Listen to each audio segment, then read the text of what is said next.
Everyone, कैसे हैं सभी। होप सभी बढ़िया होंगे, बढ़िया से प्रिपरेशन चल रही होगी। So guys, welcome back to the channel. इस वीडियो में शेयर करने वाली हूँ UIIC AO का जो मैंने मॉक लगाया था उसके स्कोर। ठीक है, सबसे पहली चीज़ मैंने प्रिपरेशन स्ट्रेटेजी में भी बताया था कि जब भी आप स्टार्ट करो तो आपको कंपोजिट टाइम जब भी दे रखा होता है तो एक टाइमिंग बना करके एटलीस्ट 2 टाइमिंग्स बनाओ, उसी के अकॉर्डिंग आप मैनेज करके चलो। ठीक है, बट AO के लिए मैंने एक पर्टिकुलर आपको टाइमिंग बताया था एक ही जैसा, और उस हिसाब से आपको मॉक लगाने हैं। ठीक है, ताकि हमारा हाथ बैठ जाए, क्योंकि देखो सेक्शनल टाइमिंग गिवन होता है तो हम अपना बेस्ट देते हैं हर एक सेक्शन में, बट जहाँ हमें खुद को पता करना होता है कि अपने को इतना टाइम इस सेक्शन को देना है, कंपोजिट टाइम में इतना दूसरे को देना है सेक्शन को, तो उस केस में थोड़ा खेल हो जाता है।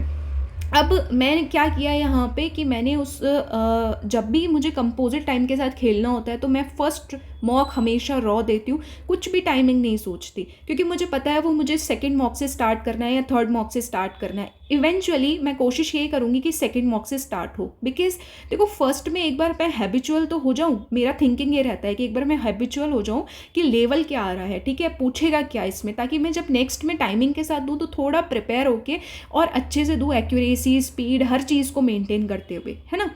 और फर्स्ट में इसीलिए मैंने रॉ खेला है। दूसरा कारण सबसे बड़ा ये है कि मैं GA सेक्शन को स्किप करती हूँ, तो वो वाला टाइमिंग मैं कहाँ लगाऊंगी, इसीलिए वो टाइमिंग मैंने QRE के अंदर लगाया। ठीक है, तो अब यहाँ से एक चीज़ ये है, पहले स्कोर देखते हैं फिर थोड़ा और बात करते हैं। तो मैंने 97 अटैम्प्ट किया था। ठीक है, अब 97 में एक्यूरेसी तो ठीक ठाक ही आ रही है। ठीक है, 89 या 90% मान लो तो बुरी नहीं है एक्यूरेसी। तो अब यहाँ बात करते हैं सोल्यूशन की। ठीक है, अगर मैं यहाँ पे GA को आपको भूल जाना है मेरे केस में, ठीक है, कंप्यूटर की बात करते हैं। कंप्यूटर वॉज ईजी, डुएबल, अगर आप अच्छे से करते हुए आ रहे हो। मैंने अभी रिवाइज नहीं किया तो मुझे डबल माइंड हो रहा था। ठीक है, ऑप्शंस में still I have done in 3 minutes. ठीक है, मैंने वैसे किया यहाँ पे, तो ये बुरे मार्क्स नहीं है क्योंकि 77.5 परसेंटाइल है, तो इतना बुरा नहीं है, ऑलमोस्ट ठीक ठाक जा रहा है। ठीक है, 20 में से अगर मैं बात कर रही हूँ तो अब थोड़ा सा मुझे कॉन्सेप्ट वगैरह रिवाइज करनी होंगी, और वह मैं करूँगी तो नेक्स्ट वाला जो मॉक है ना उसमें डेफिनेटली इंप्रूवमेंट दिखेगा, पहली चीज़। ठीक है, दूसरी चीज़, सारे ही सेक्शंस के अंदर मुझे रेड पोर्शन ज़्यादा दिख रहा है, यानी 10 बहुत, मैं अपने हिसाब से बहुत ज़्यादा मानती हूँ 10 क्वेश्चंस गलत होना। तो एटलीस्ट रीजनिंग और क्वांट में तो 100% एक्यूरेसी ला सकते हैं अपन, तो इस चीज़ पे मैं काम करूँगी। तीसरी चीज़, GA तो मेरा अलग से चल ही रहा है।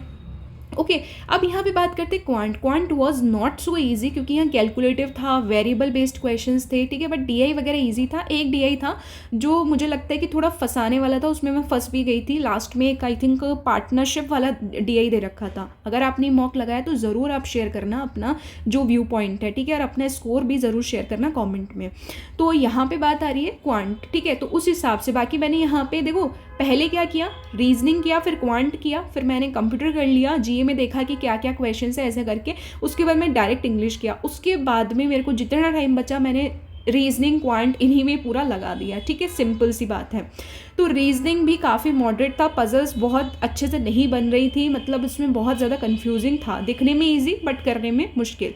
अब इंग्लिश की बात करते, पैरा जंबल में गलती हुई और एक क्वेश्चन यहाँ पे ऑटोमेटिकली गलत था जिसको मुझे रिपोर्ट करना है। तो ये कुछ सिनेरियो है मेरा।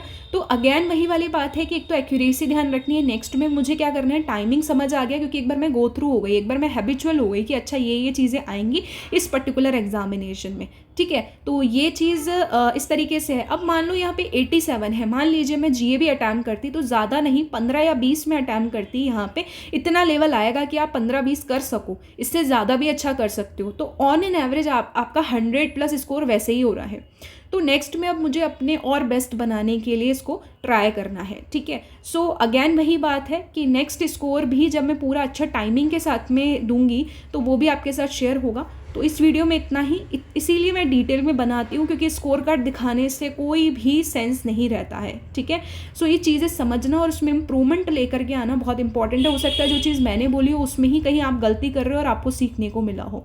सो अगर वीडियो इन्फॉर्मेटिव लगता है तो don't forget to like, share and subscribe this channel for more informative videos. Till then, take care, bye bye, good luck. Any query, ask in comment. As soon as possible I will reply and share your score in comment.